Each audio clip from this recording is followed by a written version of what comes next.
i na traženje prije 4-5 godina. Церква Велика гледат в едной Господа, прije 4-5 Smo se smatrali za ženu.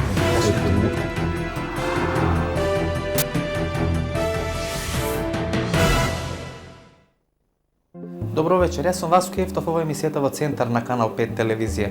Вие сте на вистинското место, не го менувате каналот и му наредните 50 минути проверите самите. Зошто другите толку многу зборуваат за нас?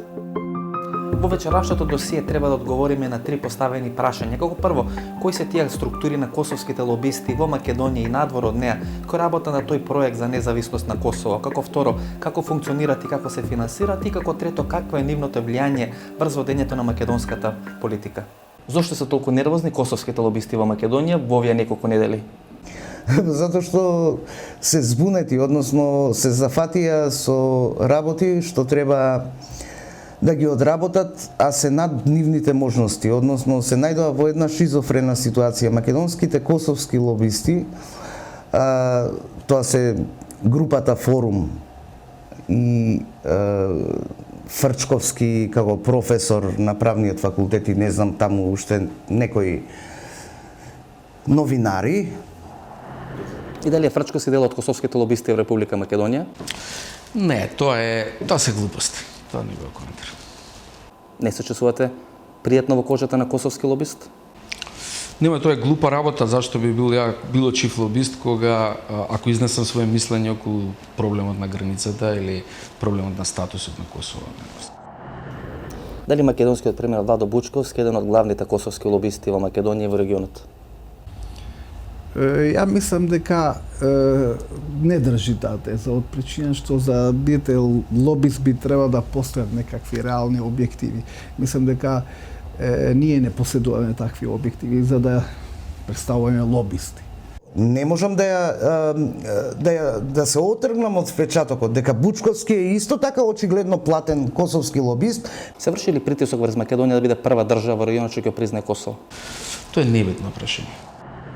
Ќе го призна ли ова влада прва Косово како возврат за да биде поддржана да добие нов мандат?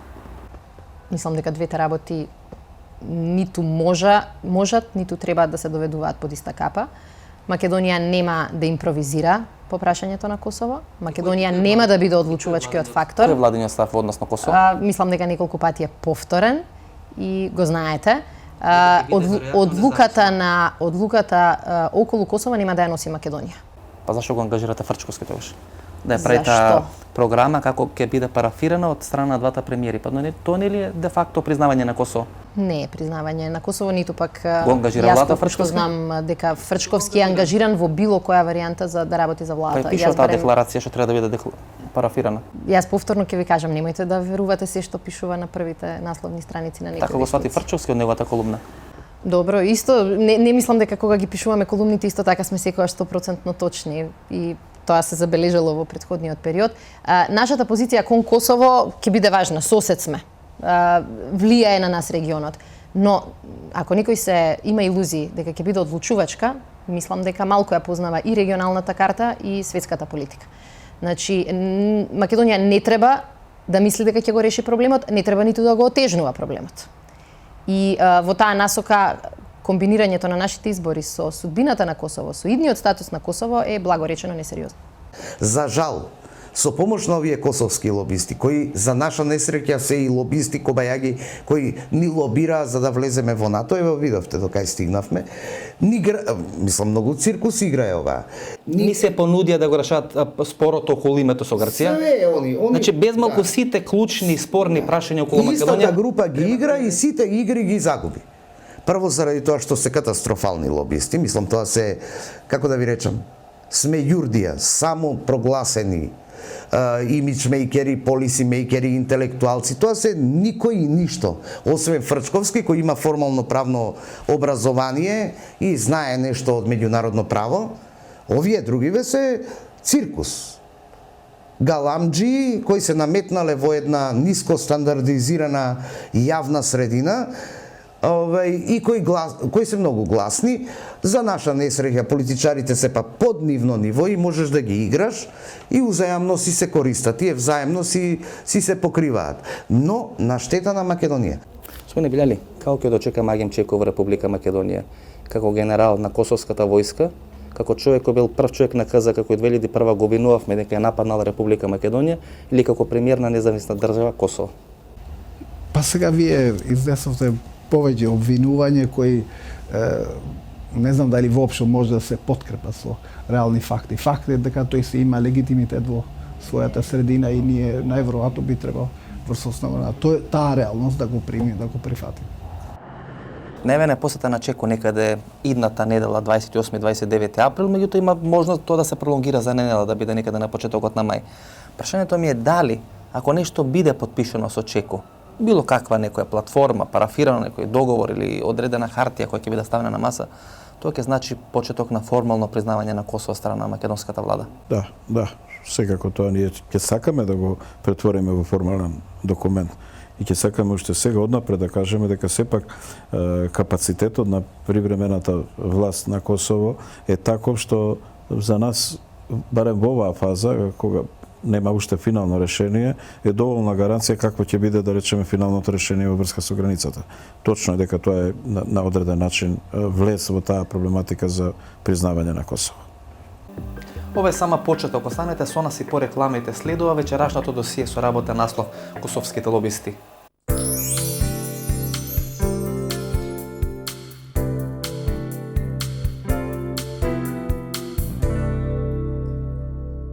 Клучното прашање кој се постава при подготовката на ваков тип на досие со работен наслов Косовските лобисти е како всушност се финансира целата таа структура на косовски лобисти ширум Балканот. И кој ги финансира тие косовски лобисти во Македонија? Албанската мафија воопшто да немате дилеми. Американците не издвојуваат ни $1 од својот буџет, од своите граѓани за тоа. Тоа го одработува со децени албанската мафија која има политички влијанија. И обично се смета дека косоварите некаде после 1981, 89, 90 година, кога гледа дека тој начин на функционирање веќе не дава резултати, сосема го менуваат својот концепт на делување. Да, они се политички. Апсолутно почнуваат политички, имаат многу парата врти тама кај што и бургијата не може. И целиот концепт е веќе поставен на здрави основи. Ќе биде ли Македонија според вас првата држава во регионот која ќе го признае независно Косово? Кон тоа иде, тоа е намерата, ние сите многу јасно ја читаме, тоа е намерата на Владо Бучковски. Колку пари се трошат на тој проект за независно Косово? Тај утицај новца најбоље можете да видите преку појединих медија, која рецимо финансира Џорџ Сорош, кој што е B92, кои полако покушавају Србима и граѓанима Србија да кажу па ето тоа е реалност отприлике, nije ништа страшно тоа што ćemo да останемо без Косова, најважније е да ми уđemo у Европску унiju. И тоа е нешто што покушавају да гурају, али тоа не наилази на симпатија народа и нема никакво проđu код обичних људи. Колку пари се подготвени да дадат за тоа независно Косово? Па тоа е ужасно тешко израчунати, али мислим да се у питању буквално милијарде евра или милијарде долара, пошто се очигледно више плаќа у доларима и више се рачунува на помоќ со оне стране Атлантика, али и со ове стране, посебно од Велике Британije. Тоа е ужасно тешко израчунати. Само неколико клjučnih лобистичкih група и iz međunarodne krizne grupe i neki drugi koštaju desetine, da ne kažem stotine miliona evra.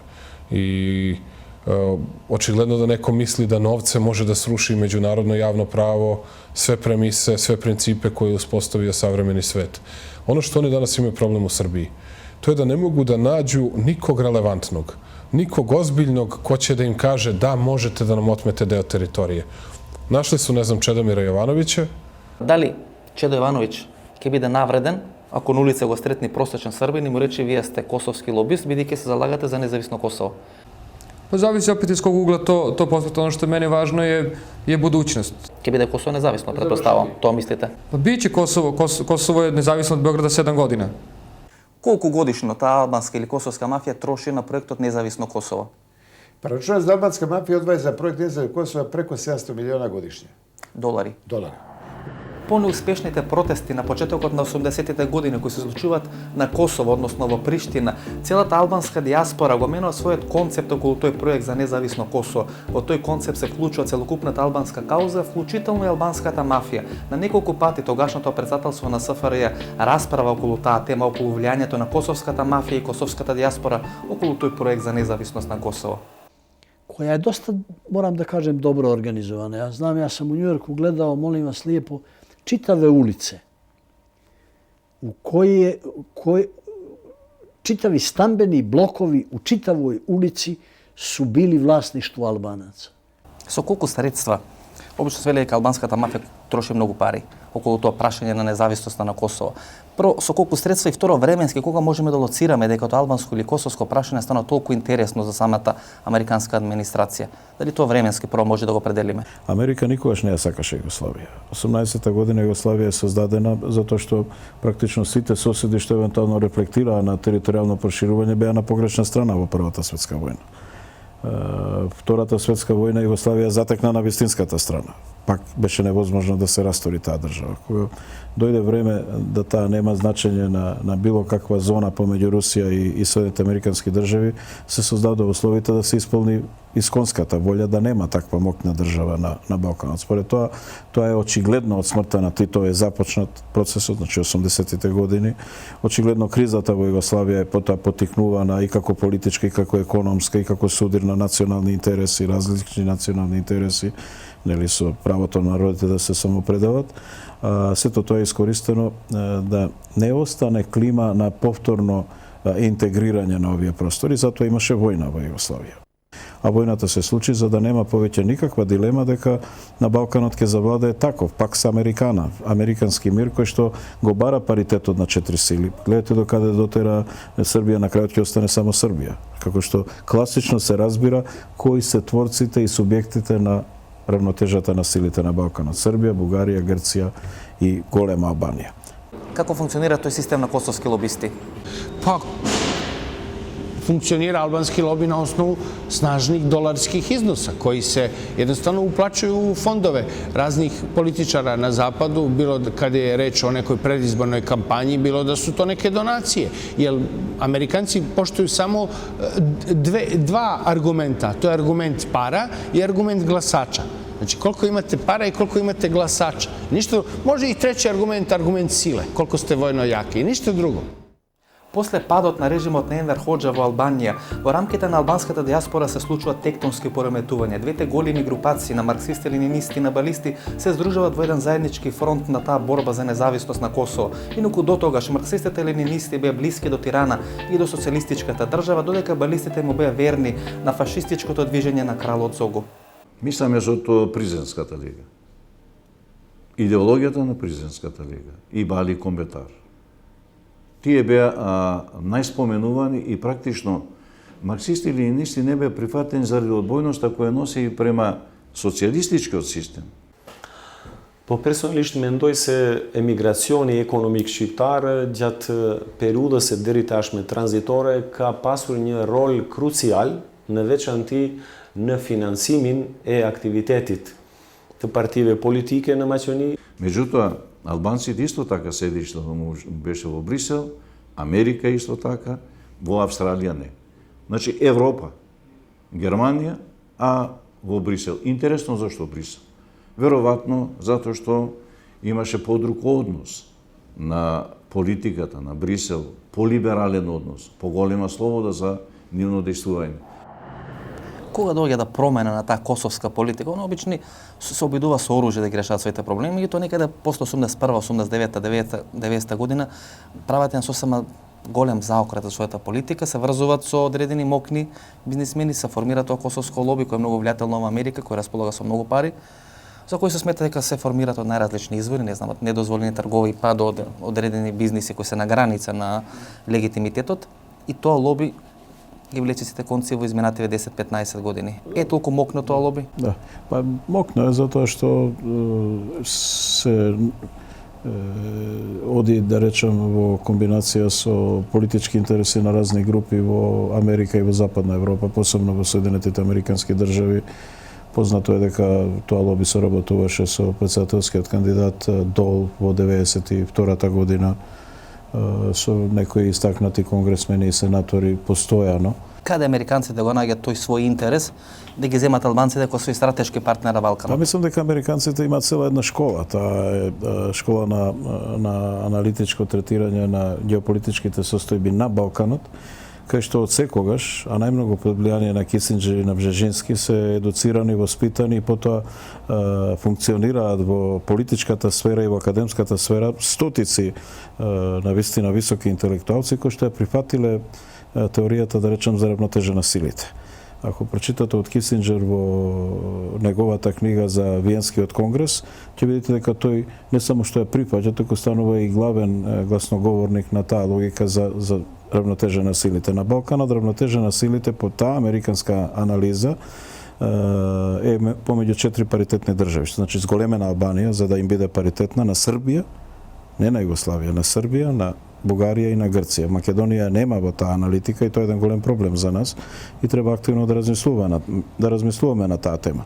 Тоа не е политичко ниво, тоа е аналитичко ниво. Таа го храни политичкиот процес.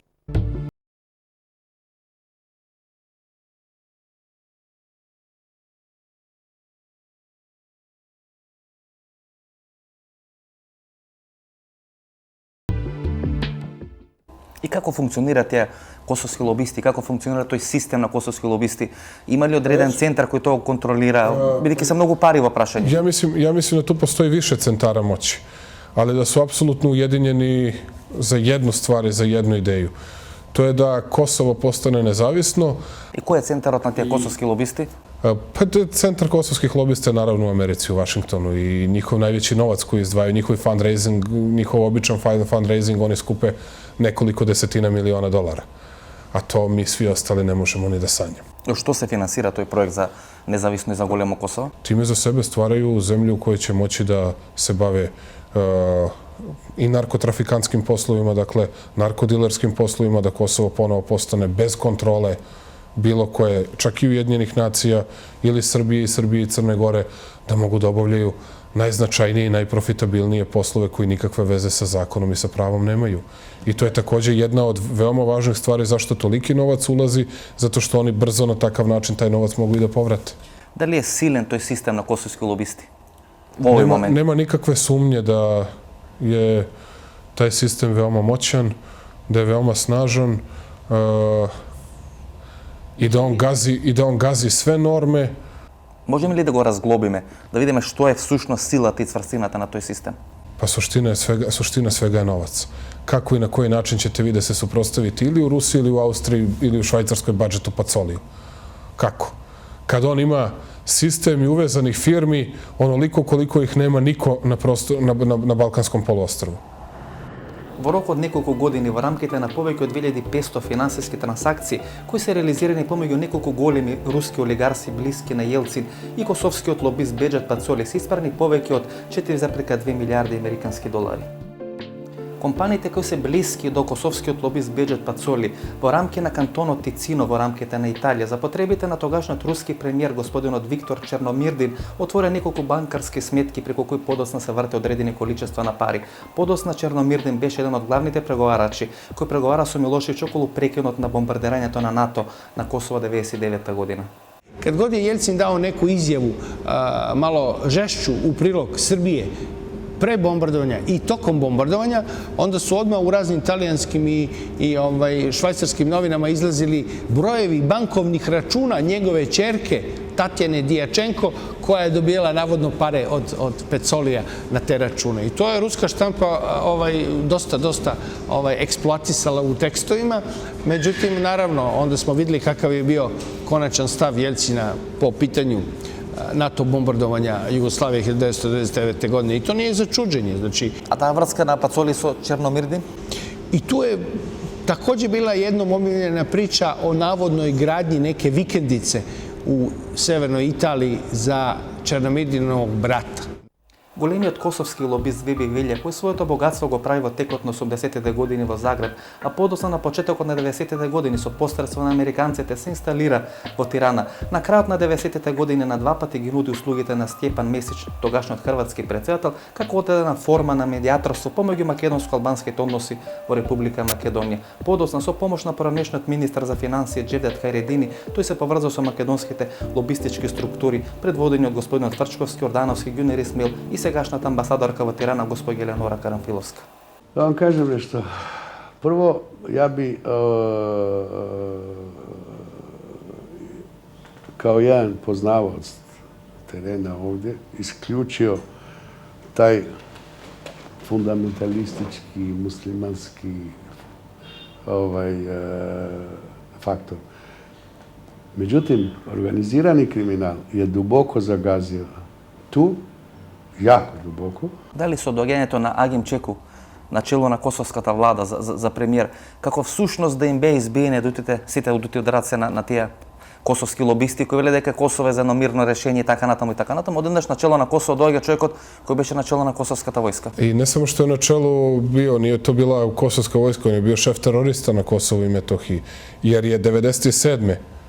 američka vlada proglašavala Čekua i njegove tobožnje saborce za teroriste. I bili su na zvaničnoj terorističkoj listi. I oni sada zvaničnog teroristu dozvoljavaju da postane premijer, kako oni kažu, izdvojenog Kosova iz sistema, pravnog sistema Srbije i time šalju poruku, aha, pa mi smo dovoljno moćni, možemo i najgoreg kriminalca i ratnog zločinca da vam na to mesto postavljamo. Вела дека албанската диаспора дава многу пари за УЧК. По некои проценки неколку стотини милиони долари годишно се трошат за развој на тој проект за независно Косово. Дали е тоа точно? Nuk diaspora, projekti për pavarësitë Kosovës çdo shqiptari është ky projekt i çdo njerit për ne kudo që ndodhemi, kudo që jemi. Dhe këtë projekt nuk e mbështesin me të holla. Kështu që nuk është e vërtetë që ka fonde të veçanta që e mbështesin pavarësinë e Kosovës. Tani ne kemi qeverinë, ne kemi buxhetin e Kosovës, nuk ka më kërkesa financiare ndaj diasporës. Ndaj diasporës kemi kërkesa që ta vinë të investojnë në Kosovë, domthonë kapitalin të ta investojnë, ajo të mbledhin fonde. Kështu që nuk është kjo e vërtetë ky informacion. Кој е центарот на таа албанска мафија? Centar albanske mafije, vi imate jedan paradoks životni u stvari, da sad imate u prisustvu UNMIK-a, Ujedinjenih nacija na Kosovu i KFOR-a, imate u stvari jednu vrstu Kolumbije u srcu Evrope. Обично се велеше дека во Њујорк е центарот на албанска мафија или што? Jeste. I u stvari u Njujorku, znači vi imate jedan spregu, jedan splet okolnosti. Dakle, Mehmet Čeku, koji je stric od ovog Agima Čeku, koji je šef Kosovskog zaštitnog korpusa, koji je u stvari vojna formacija albanske mafije. I u stvari imate jedan paradoks da pod zaštitu Ujedinjenih nacija i međunarodne zajednice albanska mafija ima svoju vojnu infrastrukturu. Mehmet Čehu, znači koji je u Njujorku organizovao albanski lobi, jer su posle 1971. posle propalih demonstracija u staroj SFRJ, Albanci su vidjeli da na silu neće dobiti ništa. Oni su krenuli tada da se bave opojnom drogom, kao najbrži vidom zarade preko noći novca i deo novca su odvajali da bi animirali međunarodne organizacije, međunarodne firme i kompanije koje se bave marketingom, koje se bave političkim lobiranjem i koje se bave promocijama određenih političkih projekata. Кој го води тој проект на еден медиумски начин околу независно Косово? Се вели дека неколку агенции крупни мокни од Вашингтон и Њујорк. Tu ima, pričalo se da to radi Radar and Fin i neke druge agencije američke koje su veoma poznate u tom poslu, ali ja ne mislim da su tu agencije suštinska stvar. Agenciju možete i za neveliki novac da zakupite, znači kad kažem neveliki novac, neveliki za državu, za 2 ili 3 ili 5 miliona evra, mogu najozbiljnije agencije da vam rade značajan PR posao ili ako hoćete čak da postanu i lobističke grupe. Ali ono što ja mislim da je problem, to je ta širina akcije, to je da vi ne možete da pokrpite sve rupe, da ne možete sa jednom, 2 ili 5 agencija da im se suprotstavite na takav način. Колку реномирани медиумски куќи или PR агенции работа за тој проект на независно Косово? Pa recimo, početkom 1991. Beogradu je nuđeno od Radar Fina PR agencije $16 miliona godišnje da obezbedi prohodnost u zapadnim medijima srpskog pogleda na razbijanje Jugoslavije. Srpski stav. I Beograd nije hteo da plati. Значи годишно веројатно се вртат меѓу 50 и $100 милиони за одредени PR светски мокни агенции тоа да може да го прават. U jednom britanskom listu se bila pojavila neka negativna vest u prvom izdanju, večernjem izdanju, nešto oko Albanaca na Kosmetu. U sutrašnjem jutarnjem izdanju te vesti nije bilo. Znači brzo se reagira. Neko je odmah iste večeri ponudio lovu. Кои се тие најсилни играчи во тоа албанско лоби? Колку е мокно? Вие сте доста присутен во Америка, можете низ една временска динамика тоа да го проследувате? Да ви кажам, не излегува никогаш личности. кои што се препознатливи како албански лидери во меѓународната сфера. Дури не во рамки на албанската мафија која смета за толку силна, ние денес не можеме да говориме, не знам, Провенцано или ово или оно, како што во италијанската или не знам во кинеската. Затоа што не е кинеската. класична, таа сепак има политички амбиции. Повеќе дека тоа е една племенска структура, како што и се самите албански држави на некоја племенска структура засновани. Знам, меѓутоа ако земете историјата на италијанската мафија во Америка, лидерите се постојано познати. За лидерите се снимаат филмови, нивните релации со политиката. Не. Зборот ми е дека тоа е многу поспецифично е. Дојдено е време кога заради транспарентноста, па дури за движењето на парите од 2001 година, Америка ги знае движењата на сите пари по светските банки заради проблемот со нападот на 11 септември. Според тоа, вие не можете да ги искористите тие пари да финансирате политички активности во Соединетите Американски држави. Од тој аспект мислам дека... Друга дека контролата на медиумите, медиумската сцена преку 2 или 3 агенции, дали од Вашингтон, дали од Њујорк, кои се релативно познати, имаме една потпуна контрола од страна на албанска лобистичка структура. Не е тоа контрола од албанската лобистичка структура, тоа е начин на делување кога се во прашање американските геополитички или геостратегиски интереси. Тогаш американската држава има моќта да ја наметне својата волја и на одреден начин да ја манипулира медиумската слобода. Значи ако решат Косово ќе биде независно до крајот на годината, можеби малце подоцна, меѓутоа ќе биде независно. Е национален интерес, ја добива поддршката на медиумите, тоа е во контекстот на нивното разбирање на највисокиот државен интерес. Америка мора да просперира, за Америка не им е жал да гинат на млади луѓе илјадници километри далеко од дома. Тако случај вие немате на ниедна друга империјална сила практично во 20-тиот, односно во 21-виот век. Структурата на македонските косовски лобисти е инсталирана и формирана со помош на поранешниот амбасадор на САД во Република Македонија, господинот Хил, и сегашниот заменик споуксмен на Стейт Департментот, господинот Филип Рикен, кој неколку години има живеено во Република Македонија. Ние ќе наведеме 4 примери како би можеле да сватите како функционира таа косовско-лобистичка структура во рамките на Република Македонија. Како прво, косовските лобисти во Македонија се вклучуваат во изборот на Борис Трајковски за тогашен претседател на Република Македонија. Дојде Карамфиловска, Елеонора, која идеше од време на време така, еднаш неделно, како надворешно политички советник на председателот Глигоров тогаш. И таа ми изнесе една верзија дека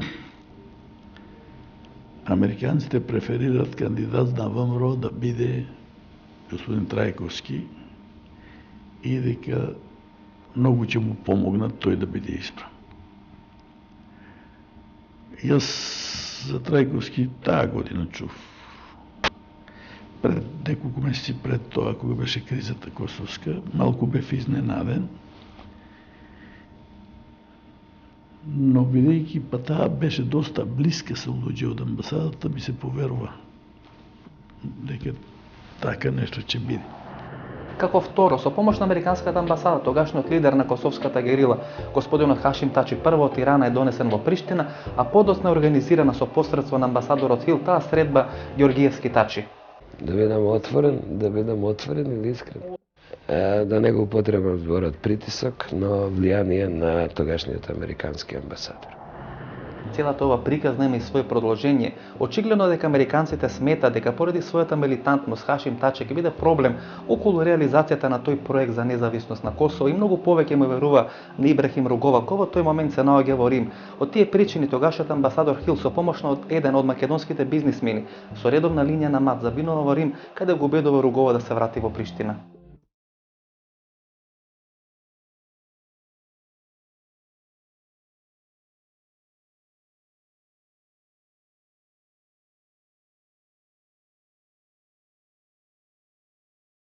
И на крајот, целата таа структура на косовски лобисти стои околу реализацијата на така наречената Призранска декларација во текот на 2001 година, која подоцна Фрчковски ја преточува во Охридскиот рамковен договор. Всушност, во реализирањето на таа Призранска декларација и носењето на џафери и мери на средба со тогашниот командант господинот Али Ахмети посредува Ветон Сурој, главниот косовски лобист во регионот. И наравно дека тука беше вклучен и господинот Сурој, кој како неутрален фактор обезбедуваше можност за комуникација измеѓу мене и господинот Ахмети. Иницијативата потекна од господинот Роберт Фраувик. Тој имаше изготвена некоја си програма како треба да се дојде до крајот на конфликтот. Со таа програма беше запознат и председателот Трајковски. Тој настапуваше во име на ОПСЕ, дури и неговиот оперативец, иако според моје мислење беше некој висок агент на ЦИА, но имаше визит картичка на ОПСЕ. Сега не се сеќава на негово име, една многу способна личност. И тој никогаш не настапуваше во своје име, во име на американците. И тие постојано ги гледаме во друштво, не знам, на Веби Велија, на Беџет Пацоли, на сите тие крупни албански олигарси, кои го прават богатството некаде на крајот на 80-те. И Ветен Сурој. Да, Ветен Сурој е една интересна личност, нели, дете на поранешен дипломат на Југославија. Али еден од најбогатите луѓе на Балканот. Кој пријавил имото 40 милиони евра на последните председателски избори на Косово. Он него го проценува до 300 милиони евра само она што е видливо, да, недвижената. Колку е Ветен Сурој влијателен врз овие наши косовски лобисти? Па он ги плаќа. Они се на платен список кај Ветен Сурој. Ветен Сурој, она што се знае преку проектот Форум. Кој не крие дека штампаат книги за потребите на Косово и на косовската администрација. Видете, да лобирате, значи доста добро да бидете платен.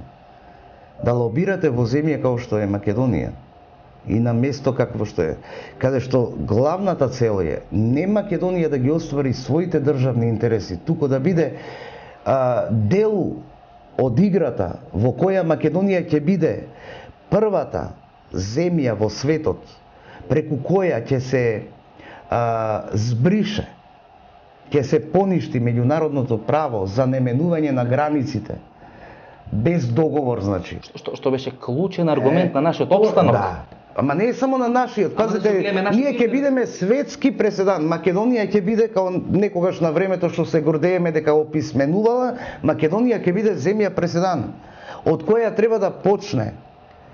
Пазете, Америка е голем играч, таа игра со лауфери, со пиони, со топови, со коњи, ама она не ја губи партијата. Дали ќе го признаете Тајван, Кипар или Косово? Тоа се тие игри. Тоа е работа на принцип. Се гледате вие која е позицијата на Македонија. Македонија втор пат е земја циркус, односно преседан. Еднаш со Тајван го направивме тој експеримент, втор пат со Косово.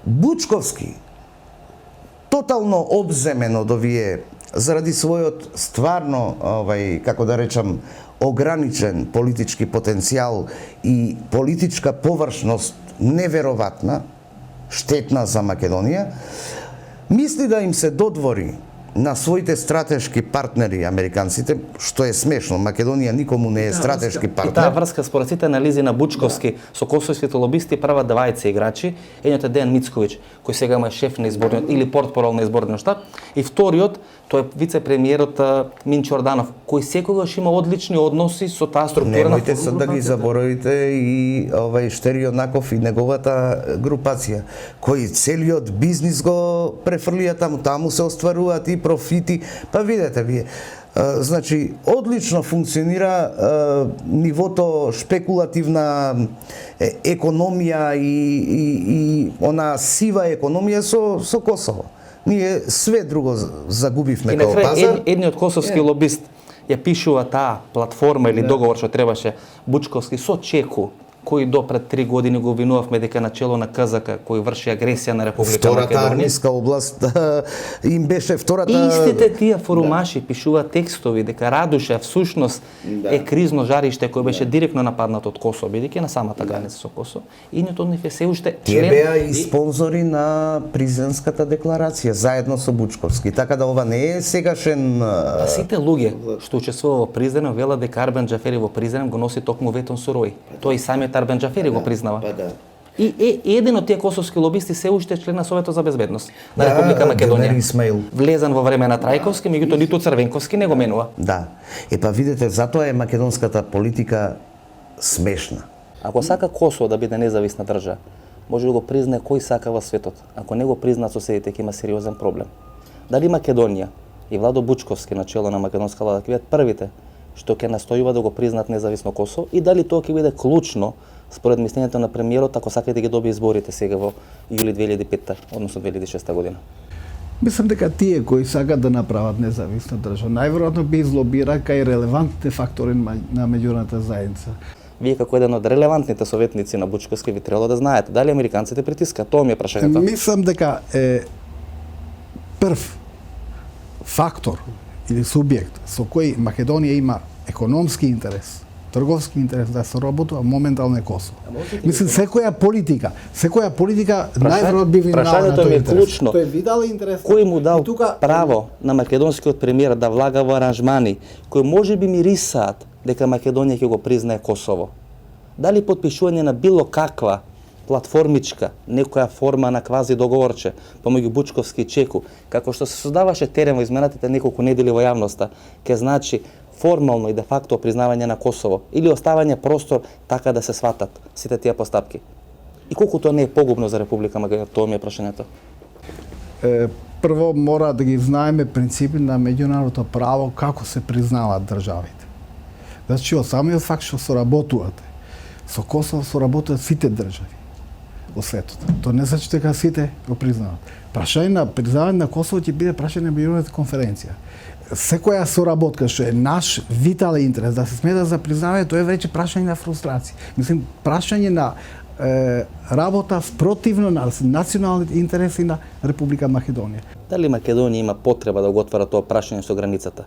Македонија има случајно договор околу таа граница, кој е депониран во Совет за безбедност. Силите на Советот за безбедност се протекторатски сили во Косово во овој момент. Тој договор е се уште на сила, подпишан од покојниот председател Трајковски и тогашниот председател на СР Југославија, господинот Коштуница.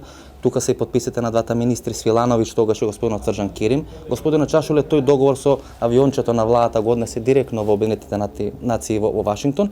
Ние имаме на таква ситуација. Косово, ако сака да биде независно и ако сака да биде дел од таа сукцесија на СР Југославија или сега Србија и Црна Гора, ќе мора да го прифати како попче тој договор.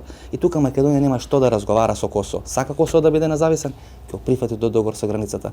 Зашто влагаме како дете во продавница со сладки во една таква непотребна конфронтација и компромитација на целиот тој процес од незнаење или некој ви наредува тоа да го правите ко кабинет на премиер?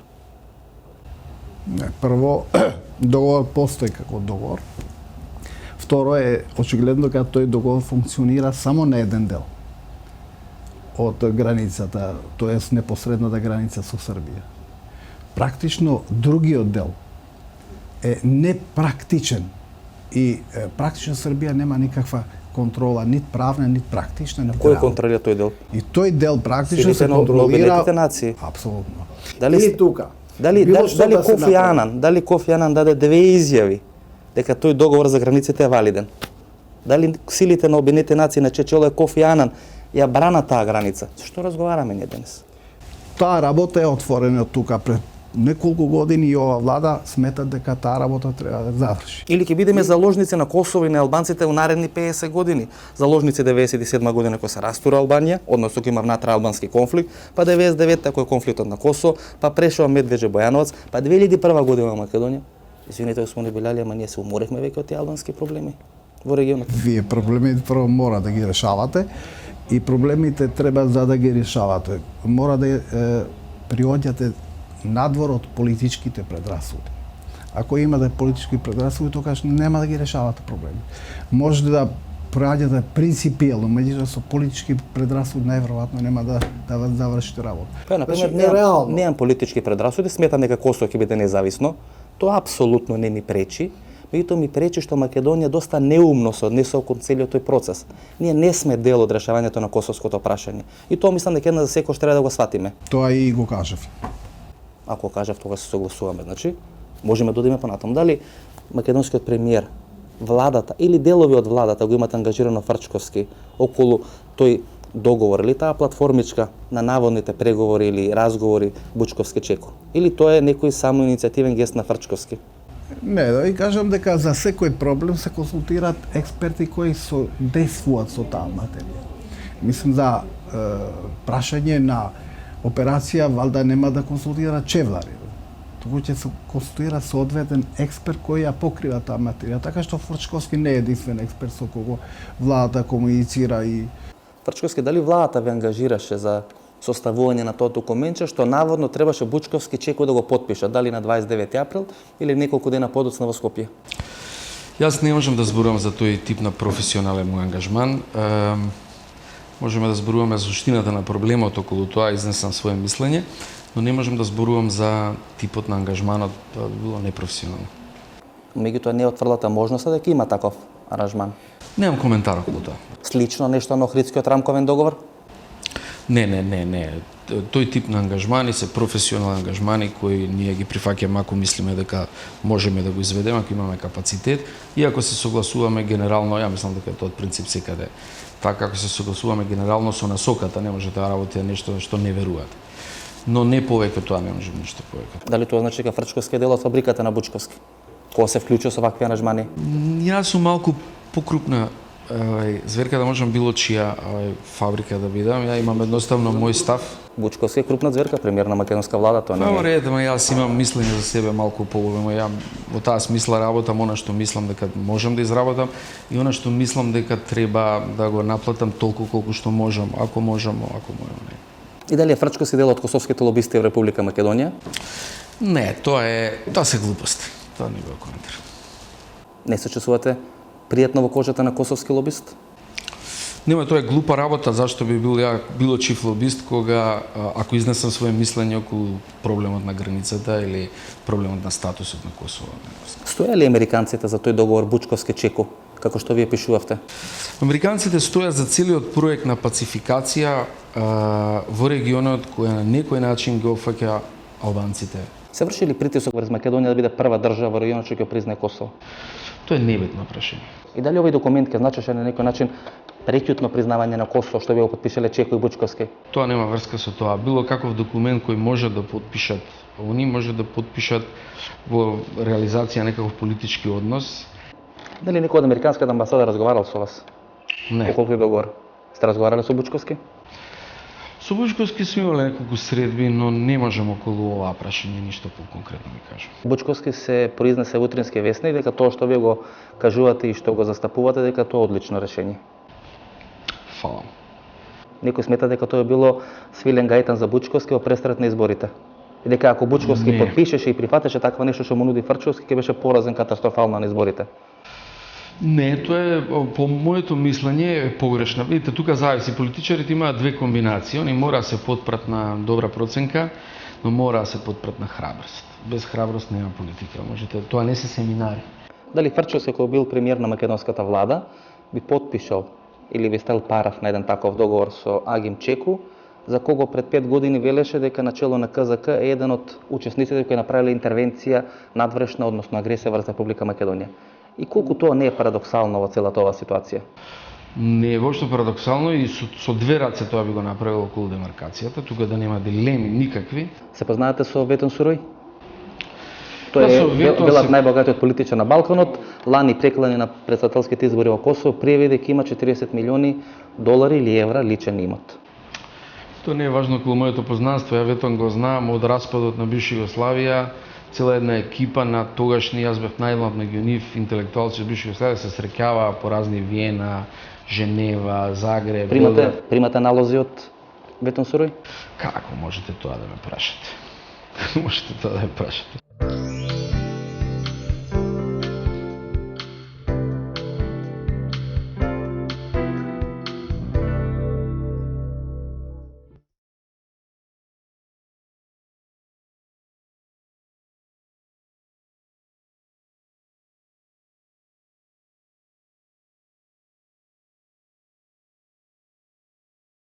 Поврзувањето на македонскиот премиер Владо Бучковски и целата таа структура на косовски лобисти во Република Македонија се остварува по две основи. Како прво со помош на Дејан Мицковиќ, сегашниот портпарол на изборниот штаб на СДСМ, еден од најверните политички соработници на Бучковски, кој себе си се гледа како еден министер за надворешни работи. Очигледно Мицковиќ со помош на таа косовско лобистичка структура смета дека многу полесно ќе оствари својата стратешка цел да замени Илинка Митрева на таа позиција во рамки на евентуална тимна влада што би ја формирал СДСМ. И како второ, тој Минчо Јорданов, владиниот вице-премиер, кој ги поврзува Бучковски со тие косовски лобисти во Република Македонија, бидејќи јавна тајна дека Минчо Јорданов е во добри односи со групацијата Форум и со Љубомир Фрчковски. Од друга страна, Минчо Јорданов не може да му заборави на Бранко Црвенковски две работи. Како прво, бидејќи ја продава ладнава лавница на Балкан стил, а подосна кога тој заинтересиран да ја купи, му е продава на индискиот тајкун Лакшми Митал. Инаку во македонските политички кругови се шпекулираше дека токму Минчо Јорданов требаше да биде тој изненадување на Бучковски во третата изборна единица, а дека тоа најверојатно нема да биде направено поради противењето на министерот за финансии Никола Поповски. Минатата година премиерот изјави дека е единствен политичар на Балканот кој во исти ден може да пие кафе во Белград и во Приштина, дека тоа е добро за Република Македонија. Денес можеби може да пие кафе во Приштина, меѓутоа претпоставам дека ќе биде персона нон грата ако се појави во Белград. Дали тој е отежнува неговата позиција како премиер на македонската влада? Денес говори дека постојат некои српски инсталации кои се плашат дека Македонија ќе направи некаков договор со Косово. Мислам дека белградскиот режим направи круцијални грешки и во однос на Косово и во однос на Македонија. Има ли инсталации на Белград во Република Македонија од кој премиерот треба да се плаши? Тоа мора да ги прашаме полициските структури, меѓутоа секако дека постојат одредени структури, луѓе кои мислат дека таа релација е многу поприродна отколку однос со албанците.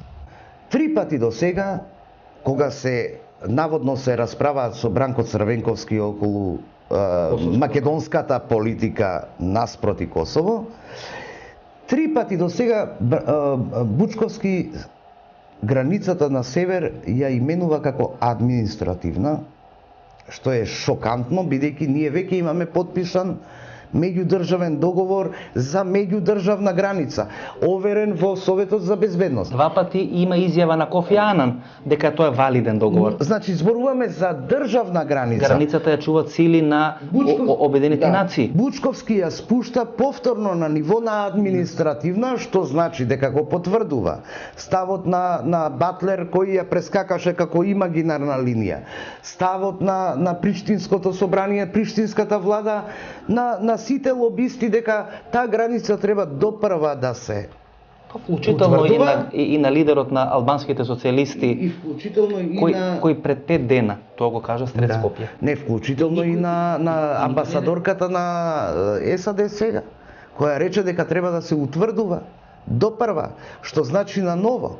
И сега гледате, значи премиерот вие деградира северната граница во административна. Па што тогаш им се лутиме на американците ако премиерот го прави тоа? Сега видите, тоа е... Што тогаш им се лутиме на косовските лобисти ако тоа го прави премиерот или било кој друг во државата? Пазете, премиерот не се срами да признае дека е многу близок со косовските лобисти околу Форум проектот. Председателот уште го држи во Советот за безбедност косовскиот лобист Ѓунер Исмаил. Владата го зема како платен лобист да изработи договор за границата. Ние не знаеме што све содржи. Еве сега слушаме нешто ке пазареле, нели ке откупували имоти. Поима немаме. Значи надвор од јавноста, Фрчковски, вие, значи имате една лобистичка политика. Најинтересното во македонска-косовска приказна е дека косовскиот премиер Агим Чеку од Приштина пред неколку дена му порача на својот македонски колега Владо Бучковски дека за време на нивната средба на 5 мај во Скопје не би сакал да парафира ништо околу идната демаркација на македонско-косовската граница. За волја на вистината, после тој ладен туш од Приштина кој им го приреди Агим Чеку, јас на вистина не би сакал да бидам во кожата на македонските косовски лобисти и на членовите на македонската влада. Ова беше емисијата во Центар, сум Васко Ефтов. Гледајте репризата утре во 13 часот. Ви посакувам среќни првомајски празници. Идниот вторник правиме пауза, се гледаме на 9 мај. Пријатно вечер Македонијо, каде и да си.